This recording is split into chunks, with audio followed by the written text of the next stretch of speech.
Hi, on episode 327 of A Couple of Things, I talk with my friend Feyi about being a grad student in the US, being an international student, juggling many responsibilities, and other related topics. It was a very interesting conversation, and I'm sure you learned a lot and you'll enjoy it. So, happy listening.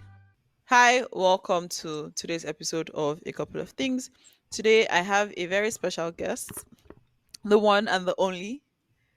I'm going to ask her to introduce herself. Faye, please introduce yourself. I smiled when you said a very special guest. Lade, everybody is a very special guest on this podcast. No, but you're a very, very special guest. You don't I know. agree. I agree. My name is Feyipitan. You can call me Feyi, but most people call me Feyi or Feyipitan. Anyone is fine by me. I am a current grad student in the US. I am Nigerian. I'm also a program and community manager. I'm also a social worker and many other things, friend, mentor, sister, LinkedIn influencer, upcoming, and many other things. So yeah. Okay. So, is that all that you have for your intro? Yeah, for now. Okay, for my other things will be how do we know ourselves? Do you want me to say that now? Yeah, how do we know each other? That's the next one. Okay, so Lade is my unofficial mentor. She doesn't know that, but Please, she's what are you my talking looking about? up to Please, please, you. please, please, please. She's my looking up to you mentor. But we know ourselves through a program called the Getting Graduate School Boot Camp. And Lade and I got paired together to be accountability partners. This was in 2021. I can't believe it's been 3 years, Three but yeah, years, bro. in Man. 2021, we got paired to be accountability partners with our other friend Tumini, and honestly it was just a thing of three people who are serious about achieving a goal come together. And You just Ladi was vibed. someone, yes, I felt like I could trust through the process because she was committed to her own goals. And so ever since then, I just always see her as someone who is a resource, like someone I can always be like, oh yeah, Ladi, what about this, what about this, someone that I know is wise and I can pick her brain on Ah! multiple things. Oh my So god, stop yeah, it. that's how we know each other.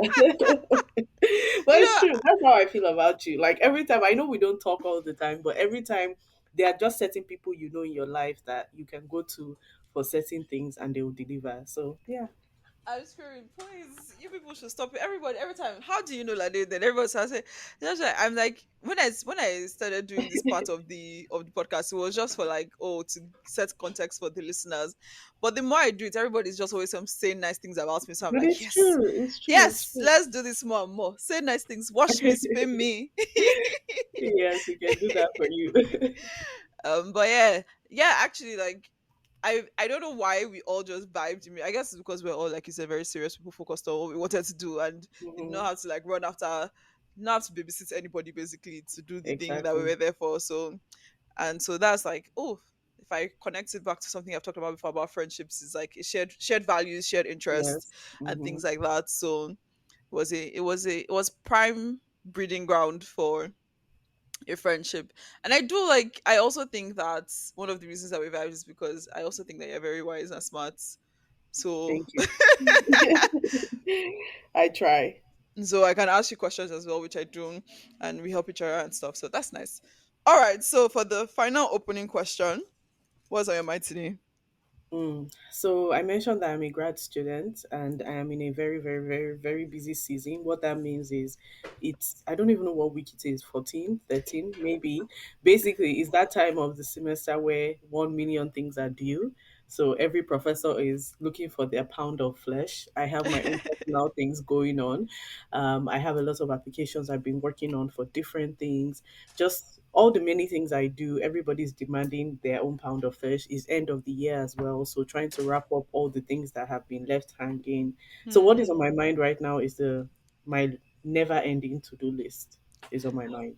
Do you know this is so funny because literally yesterday, and I'm not even joking or exaggerating, yesterday I had this exact conversation with some people. I was like, life is just a long list of never Yep, ending to no. Yeah, yesterday was Sunday. It was in church. Yes, I remember. I was talking with some people after church, and we are just talking about how there's just a never ending to do list of exactly. things to do. It is. It's just Wow, what it really is. going through it. Yeah, adulting to max. That's why we're all thinking about the never ending to do list of life. Because it's just like whenever you think you're done. I was telling somebody about how like every day somebody's like, "Oh, when are we going to hang out?" I was like, "Okay, I should be free next week because I should have But finished by the this." time next week comes, I'm not free. Like I feel you. I wanted to go to a Christmas market this week, but then I looked at my calendar. I looked at all the things I have to do. I was like, yeah, maybe I won't go again. I can't go Yeah, again. This is the third year in a row I've said I'll go to this Christmas market and I've not been able to go. I'm just I like, feel well, you. I feel you. it will be there next year in Jesus' name. I do know. That's all we can hope for. All right. So, um, talking about grad school, I've been an international student and all of those things. Do you want to talk about how you got into grad school in the first place? I know we touched on it, we did get in edu program, but Okay. before that and after that, Mm. what I was think the that journey? yeah, this is a very long journey, but I'll try to summarize it. And I know that there are many people who can relate to this. So, when I was graduating from university in 2019, so I finished my undergrad from the University of Ghana in 2019, I kind of thought that one day I might get a master's degree, but it was just one of those things where I didn't even know what my career goals really were for Mm, me to even think that one day I would do a master's degree. It was just one of those things that was kind of hanging there. And when I got back home from Ghana, moved back to Nigeria, my parents kind of brought it up too. And I was like, yeah, even though I didn't really know what I wanted to do. Anyway, COVID hit in 2020 and everybody was at home and people were thinking about their lives. And I was like, okay, maybe I should actually start applying for this master's degree. At this point in time, I had zero knowledge about how to actually apply for programs abroad. I didn't know what it looked like. I didn't know what I was supposed to do. I just kind of saw people doing things. I'm not even sure what I did, but I sent in some applications for a master's in psychology. So I have a bachelor's in psychology. And remember at that time, I said I actually didn't know what my goals were. But since I have a bachelor's in psychology, I felt it was necessary to go ahead and do a master's in psychology. So I went mm. ahead to apply for psychology programs. I was focused mainly on Canada because I think in 2020 that was just the rave. That was where everybody Everybody, wanted to go to. because better things are going on there. So I was like, me too. I'll go to Canada, even though my what's it called my interest was really in the UK. And again, the reason was just because I'd been to the UK, I liked it there, so I was like, okay, Canada and the UK. And I just kind of threw in some applications. When I don't even want to see the SOP I wrote that year. But when I remember it, when I remember it, it's like, when you're just like, how could I think I might have written something like, oh, this is why I want to get into this program. I think I'll be a very, like, no context, no receipts, no nothing. I was just writing rubbish. Anyway, of course, I was served hot breakfast in 2021 by all the Canadian schools. I applied to I think University of Saskatchewan and Memorial, and I think one other university, and I was served breakfast. And then I remember that the UK schools, I think I had like two that accepted me, but then exchange rate was exchanging, and it was just like, that's not doable. What do we And want to say now? Now about exchange that's rate. how I didn't go to grad school in 2021, even though I thought I would. So moving Mm, forward, time in 2021 at the beginning, I think in the second quarter or so, I had kind of mentioned it to my friends that I wanted to go to grad school, but it didn't work the first time around. And so I had this friend, or I have this friend in Kichi, and she kept on saying, like, one day she sent something to me on Instagram, and it was an IG post by Getting Edu. And she was like, oh, there's this lady that's a lawyer. I follow her, and she's doing this free session webinar on how to find scholarships and go to grad school. And I remember I was just like, I beg, not be today. You understand? If I remember feeling, please, I just kind of was like, oh, okay, thanks. You know how people will send this stuff and you'd be like, okay, thanks. yeah. And I just kind of shelved it. And I remember that later again during the week, or maybe the following week, she sent another like reminder. She was like, oh, Faye, have you signed up for this? And I was like, okay, fine. So I actually signed up. And honestly, when I joined that session, I think that that was really switch I needed to be like, okay, maybe I can do this thing because in that webinar, Miriam found out getting Edu really, really broke down a lot of things, and she just helped to shatter the ideologies I had. For example, I thought that only people who had first class could ever get a scholarship or could ever go to Mm, the US. I know yeah. that a lot of us put the US on a pedestal. So I was like, yeah, I would never go to the US, blah, blah, blah, blah, blah. And so that was how it was. And then and there, I remember I literally borrowed money from my mom because I didn't have money. And I think they're not paid salary yet. And so I paid for the Getting Boot Camp. And honestly, I tell people all the time that when I think about my career progression, my professional life, and a lot of who I am today, Getting Edu played a big role in it. That boot camp Yeah. literally, at least for me, I didn't know what I wanted to do. I bet I had just about a year and a half of work experience, but Getting really, really helped me think about many things. It helped me know many things, tips and things that I still use today. And so Yeah. that singular act of just joining the boot camp, I would say changed my life, but it also helps me to get to understand the whole process of application, how to figure it out, how to submit good applications, how to research opportunities. And in the following year, I put in my applications that year. The following year, April of 2022, I got an offer that made sense, and the rest, as they say, is history. That is how I found myself in grad school. In the US with Yep, a scholarship. in the US of A. That's amazing. And I think it's very interesting, like, because we all go through different journeys. I remember, like, by the time I did get in, I had done, and I've talked about this on the podcast, so I won't go into it in too much detail. I had done, I had tried a couple of things, and then I did get in, and I still didn't get in.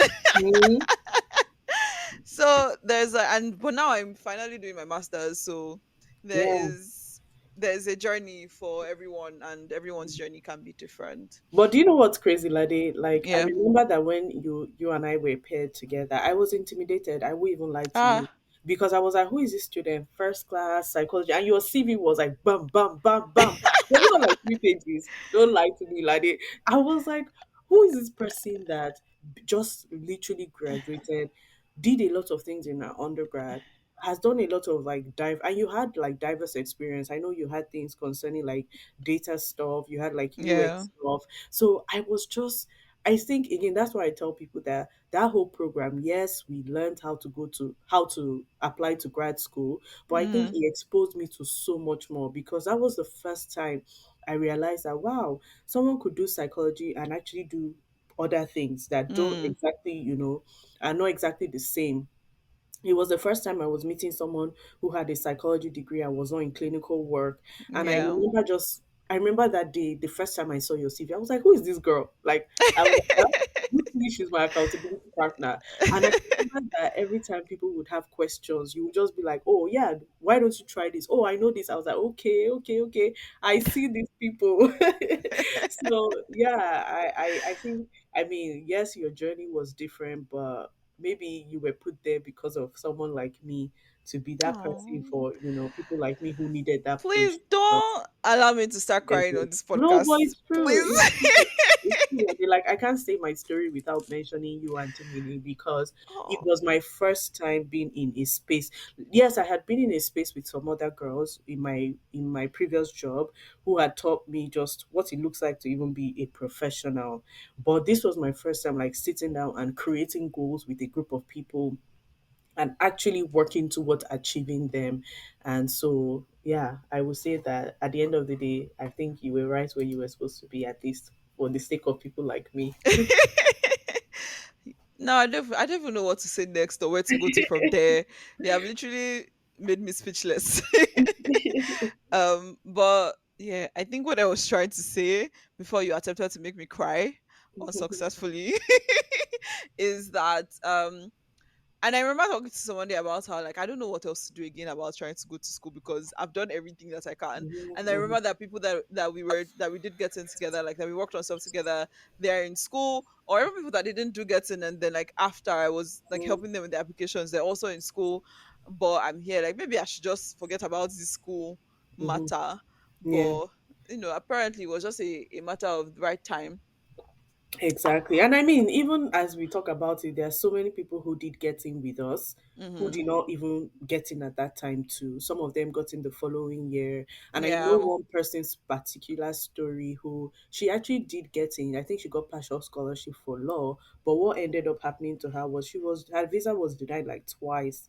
So she had Ah. to like defer. But guess what? That process ended up working in her favor because the following year she got a fully funded opportunity at a better school, UC Berkeley, which at the end of Oh the day, wow. yes, it worked. Yes, it was very, very stressful for her not getting her visa the year, I got mine, but it ended up working for her. So, and some of the people that I entered together with in 2022, they are done. They are done with their own program. They moved Yeah. on to work. They moved on to PhDs or other things. So I think this whole process of getting really taught me that really there's time, there's chance, Yeah. there's so many things that are involved with in how like all of our lives go, even though we're all in the same space at the same time.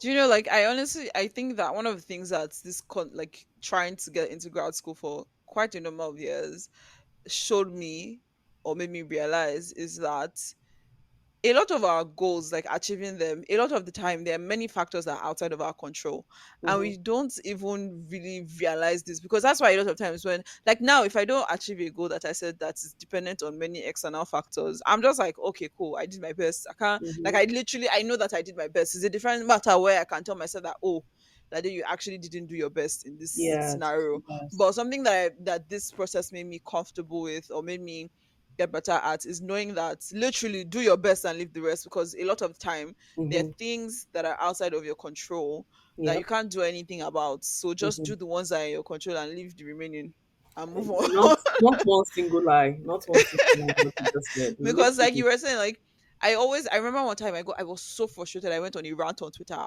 and I deleted it almost immediately, but a couple of people saw it and people were DMing me like with screenshots and like, oh, I saw your tweet. Like, don't worry, it's going to be fine. Because I was like, what do you USCs want from me again? What Mm-hmm. else do you people want? Mm-hmm. I've done everything that they said you should do to Yes. get into grad school, but I'm not getting in. Like, what else? But and it's because I up until that point, like, I hadn't had so many experiences with not achieving quote unquote Achieving academic stuff. success. Yeah. So it was so, not even in general, academic success particularly. Mm-hmm. So it was a very tough thing for me, like, what is happening, and then just realizing that, you know what, this is actually not a result of anything you did or didn't do. It's just factors outside of your control. So That's right. just keep doing your thing, and whenever, me, I even said I'm not doing it. Nobody should come and talk to me about masters again. I'm not interested. But God had other plans. So Yeah. here we are. Yeah. But yeah. And I mean, piggybacking off what you just said, I think that at the end of the day, that applies even now when I'm in grad school, now that I am a student, because I realize that those same challenges we experienced when we were applying for grad school is literally the same now. There are some opportunities that you qualify for. Like I remember I kind of put this on LinkedIn last week. There was an opportunity I applied to. I was like, okay, now see you in December when I get my letter. In my mind, I was like, done deal for sure. And it didn't work out. But through grad school, you just learn rejection. You learn how to deal a little bit with rejection, and it helps put things in context. So yeah. Yeah. Alrighty. So you mentioned that you do a bunch of things, program and community manager, social worker, all of this alongside your actual grad school studies and your Mhm. personal life and all these things. How do you do it all? Hmm. I think I wish I could say that, I found a way to perfect everything and to juggle everything with balance, with grace, but that's not true. I am fighting for my life. But before I give some things that have been helping me, one thing I would say is I think I've become a very driven person. I was not like this when I was in undergrad. In undergrad, all I did was do what I could do, get my good grades, and just I had a hairstyling business then. That was really all I did, and then hang out with my friends. And then, like I said, I did get in, and a lot of things changed for me. And then I came to grad school, and I just kept thinking to myself, there's so much I could do, there's so much I could achieve. I have so many skills, so many experiences. And so I started to pick up on things. But I become so driven that even though it's a strength, I think that there's some weaknesses that have come alongside with it, which is just constantly having things on your plate, constantly doing things. My friend, my former roommate used to say, she would tell people, Faye, they sit down for house. Literally, like she sits at home, because if we say let's go out this weekend, I'm like, sorry, oh, my morning, I'm already doing one, two, three, four, five, six, seven, eight. So I'm not handling it with grace. That is the truth. Sometimes I've been experiencing a lot of burnout lately, especially towards this end of the year because I'm in a very, very busy season of my life. However, there are some things that I am learning, and the first one really is saying no. I've been practicing it to say, okay, there are Mm, some things that I can say no to right now. In the Because I worked with Getting, so after I did Getting as a student, I ended up working with Getting for a while. I've worked with, I know so many students, and people refer people to me all the time, even on LinkedIn, on different places. Even are like, oh, I know this person's brother, sister that needs help. So every week people are messaging me, can you please review my SOP, can you please help me figure out this? And most times I'm learning now that I have to say no. I have to say, look, I want to help you, but honestly, I cannot, because I know that if I want to help you, I will be tempted to give you my 100% best. And when I do that, yeah, something else in my life is it's suffering. suffering. Yes, so I've been practicing that especially for other people. Now, where I am struggling is practicing saying no for my own self. So, if you know me, you know that I apply to opportunities. It's like my side job. Always applying to something. I'm always looking for one professional development opportunity, one fellowship, one thing or the other. And the thing is, I've kind of gotten good at sending in applications. So most likely I get accepted. And usually what happens is when I get accepted, I'm like, oh, I really, really want to do this. And then before you know it, I have that on my plate on top of other things. So I'm still practicing saying no, but that's one aspect. And I think the other thing too is just learning to take care of myself. That again, that's something I'm still learning because I've gotten to this place where I'm used to being busy, used to doing things. When I'm not busy, I feel like, oh my gosh, what, maybe I should do this, maybe I should do that. So I'm learning to just take care of myself, spend a day just watching TV, eating good food, spend a day spending time with people that I love, people that I care about, talking to a friend or two, and that has been helpful. And honestly, sometimes I just cry. I'll be honest with you guys, being a grad student, sometimes you just have to cry for Oh maybe yeah, sometimes you just have to cry. you just have to cry for 10 minutes and say, see, I don't think I can make it through today, but maybe I'll try again tomorrow. And sometimes that's helpful. And honestly, just praying and just asking God to help me. And sometimes too, I try to go on maybe 1 or 2 days where I really don't care about work. Like I just block everything off. And that helps me to restore some of my sanity. But in all, I have not learned to juggle it with grace. I'm just learning to make it from one day to the next. So I mean, I think that that's really how you juggle all these things. You just like take it one day at a time, see what needs to be done now, leave the rest, and then see what needs to be done the next day. yes. Right? Like you can't really do everything, like you said, and start saying no is a very important thing. And it's really difficult, especially as somebody who, like, I know, like you do, you like likes helping people figure out stuff and do stuff. Mm-hmm. I mean, you're Yeah. doing social work, you're doing community and program management, like what those are What very in else line with like exactly? The helping life people of with that is stuff, doing stuff. exactly. Mm-hmm. So it's really hard to say no to people Yeah. because then you feel a bit guilty, like, can't help this. But something that I realized one time is that I'm actually not Jesus, Yes, we are and not. I Yeah. cannot take on the burdens of everybody and of everything. Also, also. So I can do what I can, and leave the rest. And something I also realize is that if you don't do it, somebody else will. Mm. Sometimes, well, not all the time, but sometimes, like Sometimes, yeah. if you leave it, they will figure it out, or somebody else will do it, or whatever. Like people will always figure it out somehow, Mm-hmm. Mm-hmm. most of the Yeah. time. Yeah. And yeah, I'm not Jesus really, and Yeah, it's yeah. good. It's good to learn that when you learn because one of the things that come out of the work that I do, being a social worker, being a program manager, community engagement lead, all of those things is compassion fatigue. And what that means is it's just like when because for you to do this role successfully, you have to have empathy, and you have to practice empathy frequently. And what that it looks like is every day you go out to work, you are practicing empathy, you are listening to someone's problem, you are caring about them, you're helping them figure things out. And the more you do that, while it's a good thing, you realize that by the end of the week you are just fatigued. And you're not fatigued because you're not sleeping. Your body is just tired of being quote and unquote a dumping ground for other people's problems. And so compassion fatigue is a real thing, and it's something that I've also been struggling with. It got so bad that I really had to tell myself that okay, I really cannot take on people's issues. It's okay to say, hey, I will help you do A, but I really don't have time for B. You just have to, like you said, find someone else. Or sometimes I tell people, not yet, maybe reach out to me at this other time if that works for you, you know. Some other times I try to lump people together. So sometimes I will say, yes, you have all these questions about writing an SOP. How about we all just meet together for 1 hour? I can't do individual support, but I And might be able, yes, I might be able to give you one or two tips in a group class that might be helpful yeah, for you. So that has also yeah. helped me figure that out of people just demanding of my time, because people don't really ask me for money. Like people will ask you for money when you're abroad, but people don't ask me for money. People ask me for my time. And my time is also money in a way, Mm. you know. So I think that's been hard figuring As, it out. yeah, figure it's a really hard balance because you want to do as much as you can to help as many people as you can, but then what's that thing about putting on your own oxygen mask first? Exactly. Yeah. And that, yeah, compassion fatigue is actually a thing.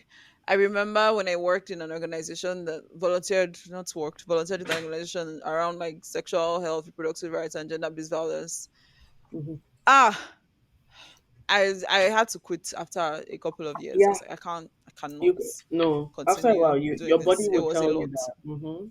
Yeah, it is. Yeah, it was a lot. Anyway, okay. So what else? Is there anything else you want to talk about?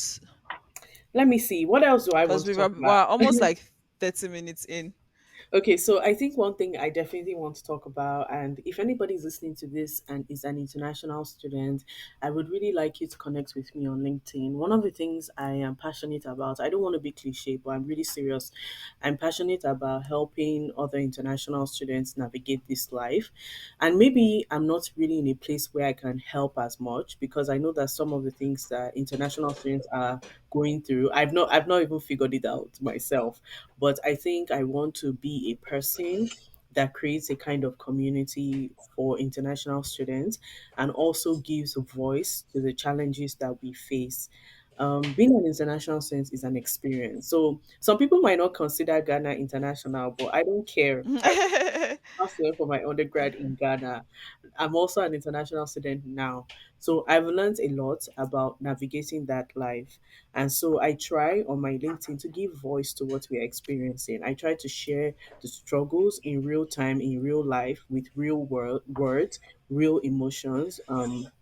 From whether it's looking for a job opportunity and getting no because you are an international student who needs sponsorship, or Yeah. you trying to apply for an opportunity and getting no because people see you, people say, oh yeah, this opportunity is for an American citizen only, and you're like, but I'll be perfect for this, I have the skills, I have the experience that you need. Or even if it's just isolation and loneliness, I am in many ways I'm an extrovert, but I will tell you that even as an extroverted person living abroad, I've still battled with loneliness. How much more someone who is much more different from me. So I think, just as an FYI for anybody listening, is I'm looking to connect with international students because I do have a plan. At some point in time, I want to launch a project. I'm still figuring it out, and I don't think I have capacity for that right now. But that project will only be as successful as the people who will be a part of it. Yeah. So just putting that out one day. I mean, you should honestly, if you're listening to this and you're an international student, you should definitely reach out to Faye because the girl is a superstar and she they help and she knows what she's doing. I tried. So I, Right. I don't know that I know what I'm doing, but I know something. I know No, something. me, I know you know what you're doing. I've seen you do what you're doing. I know something, so I'll give you guys the something that I know. But yes, so that's something that I share on LinkedIn. You can find me. My full name is Feyipitan Sadiko, so you Yeah, can I'll find also put me. a link to your LinkedIn Yes, yes, please do in that. the show notes. All right. Well, while we're on topic of international students, what three things should our international students keep in mind, especially for the US Mm, when they are going to study? mm. I think the first thing I would say, and this is something that I tell a lot of people, is advocacy.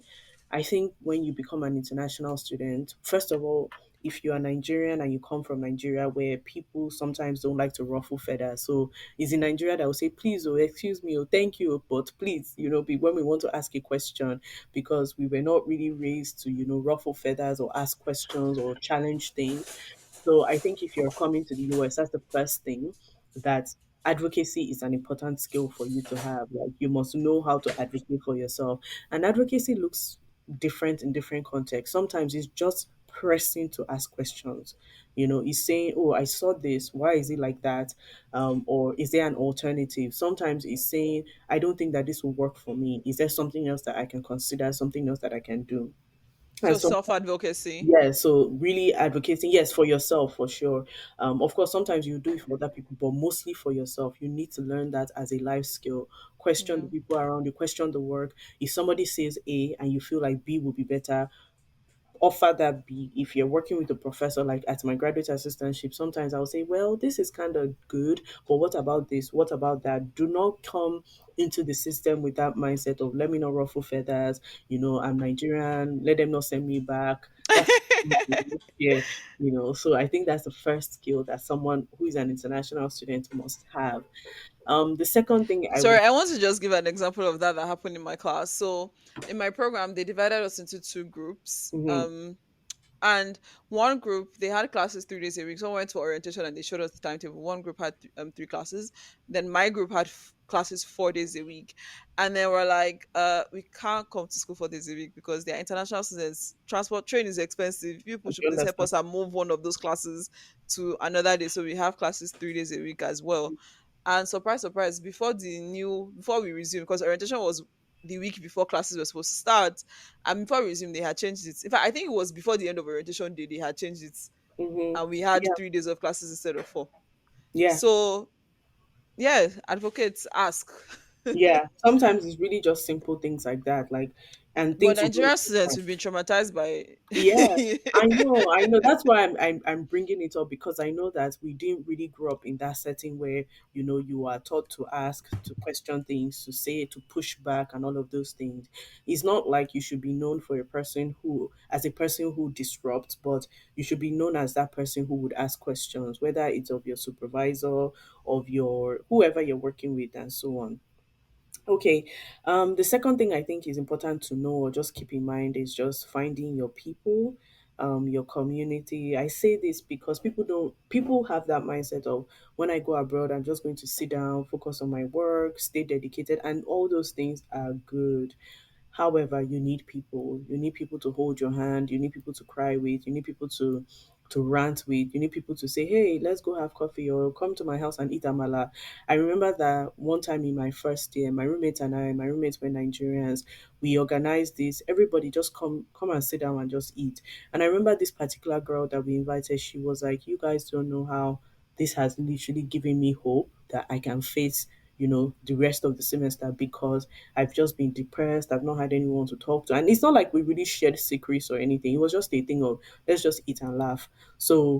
And people sometimes say, so when I share about my own community, people are always like, oh, how did you find this community? I think that sometimes if you want something, you have to be the one to also be willing to put it out. So my roommates and I will often just organize random things. I remember one day I told my friends, okay, let's just do a Gary date. And some of my friends were teasing, like, which one is Gary date? But really, the whole point of it was just come and sit down and let's just laugh. Let's just eat, drink gari and eat peppered chicken, peppered suya. It's not like we don't have those things in our house to eat by ourselves. And some people don't even like to drink gari, but it was just a thing of let's just sit down and talk. So And just gather. yeah, and just seriously, you don't know how much that lifts your spirit. And the other flip side of this too is be open to building a community of people who don't look like you. I know that Nigerians, we have this sometimes we can have these stereotypes about people who don't look like us, i.e. other races and things like that. But you'll be surprised. You'll be surprised how much someone who doesn't look like you, who doesn't even understand where you're coming from, can be an advocate for you, can literally be a sponsor for you, can stand up for you in places where you're not. If somebody is offering you friendship and the person is not Nigerian, test the person. And when I say test, I'm not saying set a trap. I'm just saying experience them. I'm saying experience them first before you cancel them and say this particular group of people, oh, they are like this. Experience for yourself. Experience people first before you cancel them out. Because I hear that a lot. Oh, quote and unquote, these Oyibo people, think Yeah. about experience people first. Because again, in my own journey, it's not always Nigerians who have been there for me. It has been someone who did not look like me, who I shared a challenge with, who has said, "Oh, I know 1, 2, 3, and I'm going to, connect you with this 1, 2, 3," and that has helped me in a difficult time. So yeah, that's for Yeah. community. So, well, I don't know if there's anything else, but I think these two things are big. I know you said three, but I'll leave No. these two things. No, and they're really great two things to think about, as in, even as somebody who moved abroad, not even for school in the Hmm. first place. It's the same thing. You need to be able to advocate for yourself in different situations, and having community is so important. Hmm. So yeah. Yeah. All right, cool. I don't think there's anything else I want to ask you, but is there anything else you want to share? Yeah, so one thing I would just share too is I'm also transitioning to the field. So I'm already in the field, but I'm officially going to transition to have the name tag of being a learning and development specialist. It, I remember saying that in 2019 when I graduated from undergrad, I didn't know what I wanted to do or where I wanted to go. But through my life experiences in the last 3 years, particularly, I have found myself, and I have found that I love education. I'm not talking about classroom education. I just love things related to professional development, personal development. I love those things. I love being able to raise the next generation of leaders, the next generation of people who are going to come and disrupt the spaces that we have with their innovation. So in case you're someone who is also interested in things like that, please reach out and connect with me. Particularly, I do speaking engagements. So what that means is, let's say you have a group of undergrad students who you feel like you want to talk to about career development. I'm your girl. If you have a group of students who are interested in grad school opportunity and you need someone who knows what they are doing and who can give information that's actually useful and is tested and trusted, definitely reach out to me as well. I'm also just looking to connect with anybody who is in this kind of education space, who knows about opportunities that can help me elevate my craft, elevate all of the 50 million things I'm trying to do. And if you're someone who can teach me productivity, please enter my DM because I need to learn how to better manage my time with all of these goals and projects and dreams I have. It will be necessary to really know how to do it. But I am excited for the next year ahead for me. Next year is going to be there's going to be some big changes coming. I'm finishing this graduate program, which is very, very Yay! after 1 million years. But I've learned so much. I've learned so much, and I'm thankful. But I'm looking forward to just connecting and working with people in multiple capacities. So, for example, one of the newest things I've just done is I've built a very, very small 2-day training on actually teaching people how to look for and apply to global opportunities. How do you write those essays? Those random essays that ask you questions like, um, what are your goals and how do you bring your goals here? For example, this last weekend, I taught people how to answer a question in a room full of 50 people. Who are you? if you've never known how to answer that question, you should probably connect with me because we can work on learning how to do things like that. So those are some of the things I'm interested in. I'm interested in many other things, but we're just going to wrap it here. So yeah. Cool. Awesome. Thank you so much for coming on the podcast. Hmm. This was a great conversation. And yeah, people can connect with you on LinkedIn. I will put the link in the show notes. Thank you, Yeah, Ladi. that's it for today. Thank you, Ladi, and thank you. I will say thank you to you here too for just being who you are because sometimes people don't know. But no, I'm serious. I'm serious. Like, I'm not trying to wash you. I'm really serious. And I say this even in your absence. I've said this to people before that I remember that being in that same space with you and Tumini was necessary and important for me because even though you weren't my mentor or anything like that, just seeing your own commitment, the way you approach certain things, it made me feel like, oh, I should probably sit up to. And today, a lot of what I've done is because of that season in my life. Because I had people. If I was in a group where people weren't as committed, and I was just kind of, it would have been harder. But I found my way. So I'm thankful for people like you, and honestly, just thankful for opportunities like this to look back, to share my experience, and all of those things.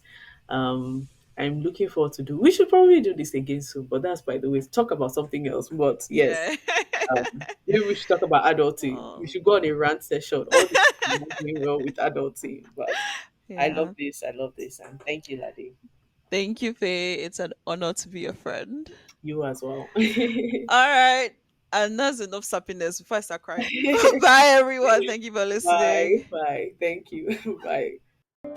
Thank you for listening to today's episode of A Couple of Things. If there was anything you found interesting or insightful or you enjoyed the episode, please do share to someone or multiple people.